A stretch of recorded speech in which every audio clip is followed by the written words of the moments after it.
Bonjour à tous, aujourd'hui on essaye une voiture avec des chevaux, c'est pour ça que je me suis mis devant l'hippodrome d'Auteuil. Alors je vais tout de suite faire taire les mauvaises langues, je n'ai pas perdu mon permis de conduire. Si j'essaye une voiture sans permis, c'est simplement parce que ce marché est en train d'exploser. Il a pratiquement doublé entre 2017 et maintenant. Et en plus, lui aussi passe à l'électrique. C'est la Citroën Ami qui a initié ce virage. Et aujourd'hui, le leader de la catégorie des voiturettes, Ligier, arrive sur ce segment avec la Maille Lai, ce qui veut dire Maille Ligier. Donc un petit véhicule qu'on peut conduire dès 14 ans parce qu'il est dans la catégorie des quadricycles légers à moteur. Si vous êtes né après 1988, il y aura 8 heures de formation. Si vous êtes pour le permis AM, si vous êtes né avant 88, vous pouvez monter comme moi dans la voiture sans avoir de carton rose, même si ça n'existe plus le carton rose. La Maille Lai, c'est évidemment une toute petite voiture, 1,50 m de large, 4 mètres de long, c'est ce qu'impose la réglementation. Toutefois, elle ressemble à une vraie auto. Vous avez par exemple des jantes de 15 pouces, comme sur une vraie voiture, vous allez le voir, on a de l'espace à bord, on a un véritable coffre, et puis elle a un look plutôt sympathique, moins minimaliste que la Citroën Ami. Il faut dire qu'on n'est pas tout à fait non plus dans la même gamme de prix. Ça ne rigole pas côté roue, ça ne rigole pas non plus côté frein, avec des disques à l'avant, c'est presque classique, mais aussi des disques à l'arrière, et ça l'est beaucoup moins, même sur des voitures normales.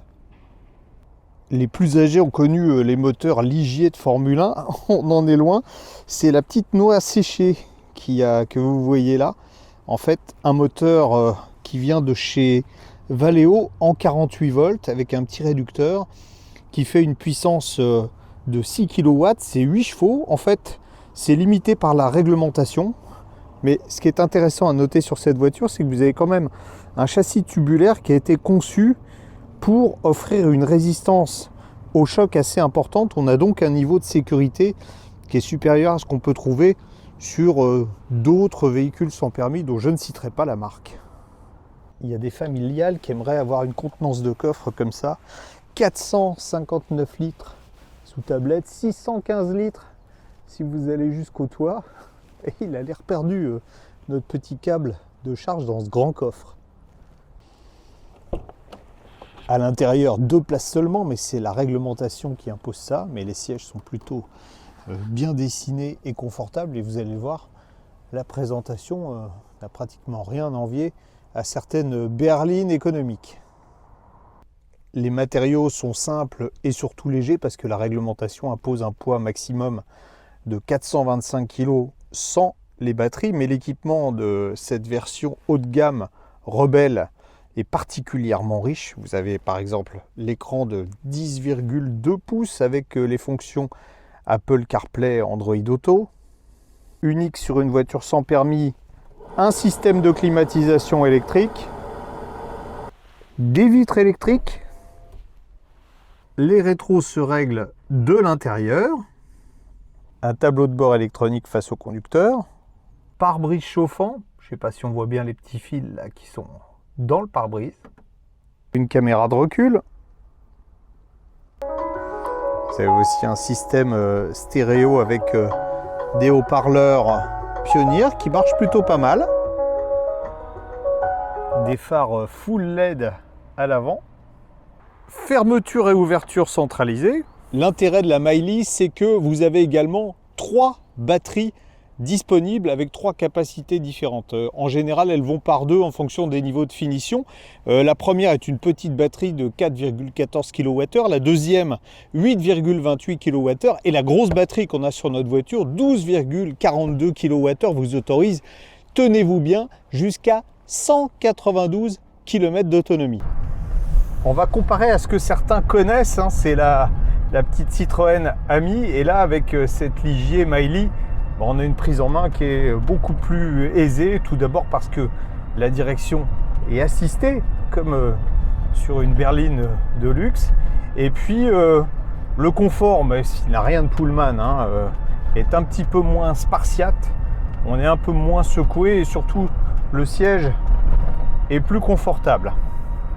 Ça n'est évidemment pas une Tesla, Mais en matière d'accélération, au démarrage, en fait, on a même la voiture devant, là, une Fiat 500 électrique qui se traîne, vous voyez. On accélère, on est tout de suite à la vitesse maxi qui est limitée à 45 km/h, donc peu de risque de faire des excès de vitesse en ville, sauf dans les zones limitées à 30 km/h. Aucun risque de perdre son permis, là on est à la vitesse maxi, 46 km/h. C'est limité à 50, ça tombe bien, mais c'est vrai que si on doit aller loin, en particulier pour ceux qui vont avoir ce type de véhicule à la campagne, on trouve un peu le temps long quand on est sur une départementale. Précisons quand même qu'on n'a pas le droit de prendre ni les voies rapides ni les autoroutes. Si on veut aller plus loin, on a aussi un mode éco qui va vous limiter un peu l'accélération et qui surtout va vous augmenter le freinage régénératif parce que il y en a. Vous voyez, je lève le pied, le freinage électrique est un peu plus prononcé que quand on est en mode normal. Et les accélérations, là je suis à fond, ça accélère moins fort que quand je suis pas en éco. Voilà. Tout à l'heure je vous disais que la voiture n'était pas trop inconfortable. À un détail près, c'est celui-là. Vous voyez, et on est à 23 km/h et pas à 30. Ça secoue quand même pas mal. Alors, je ne vais pas vous parler de tenue de route, mais le fait est qu'avec les grosses roues, on a une adhérence latérale qui est vraiment pas mauvaise pour une petite voiture qui est très courte. Voilà, une belle queue de poisson, merci monsieur. Sans doute est-il jaloux avec sa Smart, vous voyez, mais ça tient aussi bien, sinon mieux la route qu'une Smart. L'avantage avec cette petite Ligier, c'est qu'on peut se garer dans un vrai trou de souris. Parce que la voiture braque bien. Et puis avec la direction assistée, on n'a pas trop de problèmes pour faire les manœuvres. Voilà, je vais y arriver. Ne vous inquiétez pas. Hop.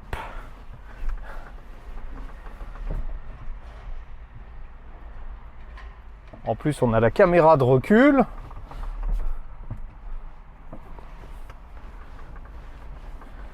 Voilà. Il n'y a pas beaucoup de voitures qui pouvaient se garer là.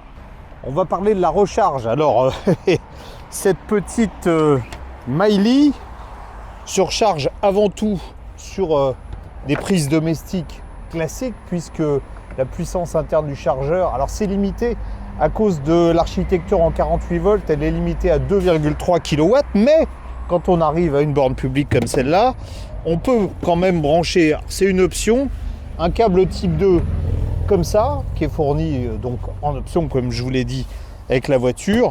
On ne charge pas plus vite, il faut quand même 6h15 pour remplir cette grosse batterie. C'est mon premier essai de Ligier, mais je dois avouer que c'était plutôt rigolo à partir du moment où on ne quitte pas la ville, parce que sinon, eh bien, les distances vous paraissent beaucoup plus longues à 45 km/h. Elle est sympa, cette Miley, à un détail près, c'est au moment où vous allez passer à la caisse. En effet, cette version avec la batterie la plus importante et la finition la plus haute coûte 17 899 € si on enlève le bonus de 900 €. Vous allez me dire, mais à ce prix-là, on a une vraie voiture. Oui, certes, mais que vous ne pourrez pas conduire dès l'âge de 14 ans. Donc c'est sans doute un jouet qui intéressera les adolescents qui ne peuvent pas encore passer leur permis, à condition que leurs parents soient riches, des adolescents qui représentent pas loin de 40% de la clientèle aujourd'hui des voitures sans permis et qui roulent beaucoup parce qu'ils font entre 10 et 12 000 km par an.